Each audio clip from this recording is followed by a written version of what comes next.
right here on FS1. I'm Jen Hale.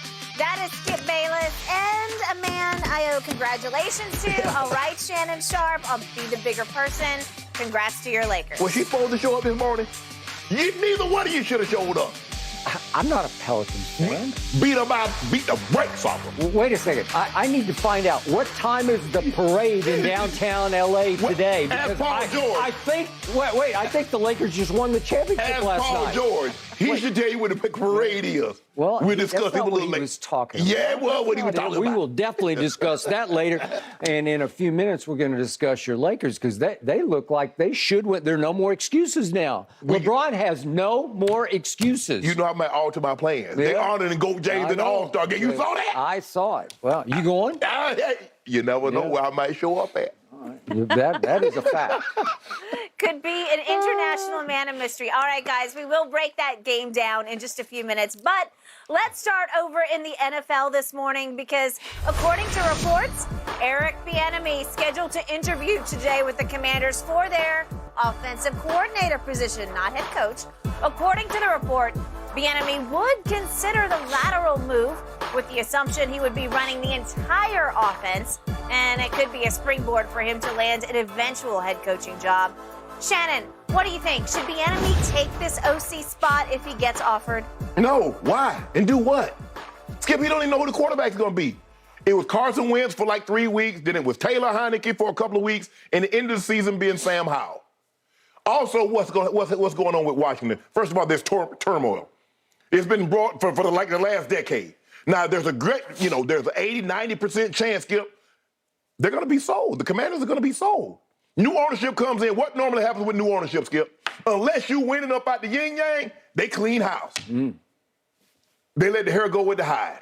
So normally, general manager, head coach, coordinator, whoever that is up out of there. So why would you take a Skip, if you can't get a job and you're the OC, even if it's a name only, with Patrick Mahomes, how the hell you think you're going to get a job? You can't get a job and you got Patrick Mahomes as your quarterback. You think you about to get a job with Sam Howell? With Carson Wentz? With Taylor Heineke? Well, obviously, they will hit the free agent market hard. They will try to come away with the biggest name. I don't know who it is. It's Jimmy G. It's Ryan Tannehill. It's name somebody. It's Derek Carr.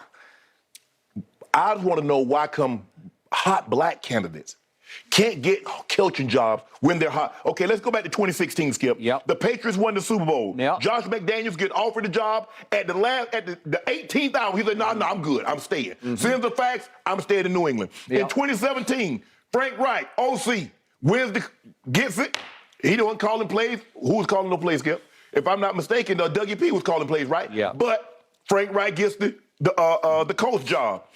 2018, Rams lose the Super Bowl. He's not calling plays. Zach Taylor gets the job at Cincinnati. In 2019, Chiefs win the Super Bowl. Eric Bieniemy doesn't get anything. Yeah. 2020, Byron Leftwich wins the Super Bowl. Doesn't get anything. He turns that down Let's put that out there, Skip. He did turn a job down. He did. 2021, Rams win the Super Bowl. Kevin O'Connell does not call plays. Gets the head job at Minnesota. In 2022, Eric Bieniemy does not get hired. Shane Steichen does get hired. He did. You see the recurring theme right there, Skip Bayless?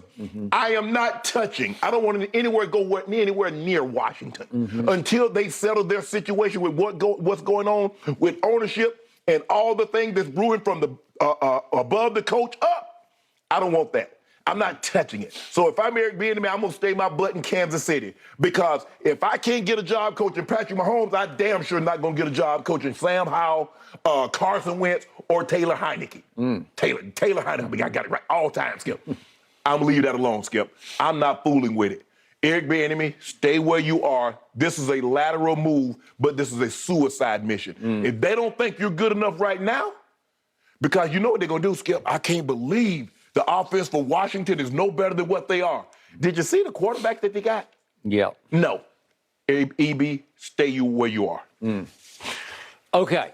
So we have a couple of stories in our overnight packet here on Undisputed, one from Time Magazine, the other from Nancy Armour of USA Today, about this theme of why can't hot black assistants get head coaching jobs when they are hot, when they should be right on schedule to get a job. What did we talk about on Monday, Skip? Okay. The hot black candidates can't get no jobs. Well, my problem with these stories is you can just check the tape. I have been saying the exact same thing the Time magazine article is saying and the Nancy Armour article is saying for 15 years on national TV because I have been dumbfounded by it. It has been inexplicable to me, but then in the end, it's really pretty explicable because, I'm sorry, I'm going to just boil it down to these older white owners just aren't that comfortable with a black head coach because they need to interact. They need to go to dinner with the wives or the significants or whatever, and they're just not that comfortable. Right. When they do have an interview, it's going to be a quicker click with a young white hot candidate than it's just culture. It's just the way life is. And I don't know how to defeat it because each of these guys is an independent owner in the umbrella of the NFL. And it's hard to legislate. You must hire a black coach, right? That. No. You can't unless it's in the man's heart to do the right thing. And every once in a while, we have the Rooneys in Pittsburgh who actually did the right thing. There's this young candidate out of Minnesota. And he's not even the coordinator at that point. Yeah, Was he the coordinator? I think he'd only been he was the DB coach at Tampa, got the coordinator job in Minnesota after 1 year. Okay, but it was only 1 year. Yes. And he was a nobody to me. I didn't know who he was. Right. I did know of his name on Tony Dungy's staff. Yeah, great. But the Rooneys had him in, and they went out to dinner with the wives, and it clicked. Yes. And he said, I'm going to take a plunge on this guy, and I'd say that's one of the all-time great plunges, right? Absolutely. Every once in a while it happens, but it's just getting worse and worse. We just had another hiring cycle, and we got one black head coach out of it, out of the 5 that have been hired. It's not right. The league is, what are we going to call it, 70%? Easy. Is it more, maybe? It's at least 70%. Okay, at least 70%. Let's just call it black, 70% black. Right. What is going on here? 2 + 2 equals oblivion. It's like, what's the problem? Right. And then I read these quotes from Jerry Jones, originally in the Washington Post, and he's saying, it's not the interview process, it's who you know.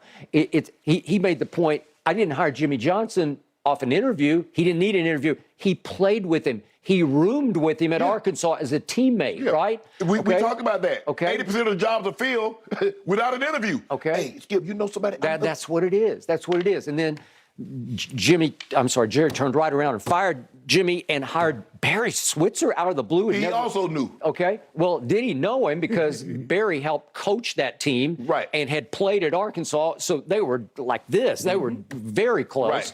And then he said he almost hired Denny Green, but Parcells became available. So if that's true, I got no problem because Bill Parcells is one of the all-time greats. And if he, in fact, did become available as you were about to hire Denny Green, I get that.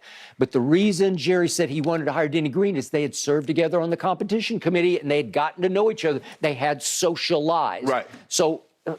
But think about that, Skip. He said he hired Jimmy Johnson because he knew him. He hired Barry because he knew him. Yep. Now he get an opportunity to hire Denny Green, who he served with. He went with a guy he didn't know. He didn't know. That was White. You see what he did? But everybody knew that White coach because he at that point was revered as the greatest coach, right? But here's the thing: what I deduce from what he said, yes, you White, I know you, I'm gonna get you. Yeah. If you White and I don't know you, and there's a black guy that I do know, I'm still gonna get you. I got because he had the opportunity. Skip, you know how close lock, stop, and barrel you got to walk with a guy on the competition committee? Yep. Y'all in everything, every room, the face mask, the illegal contact, the this, the that.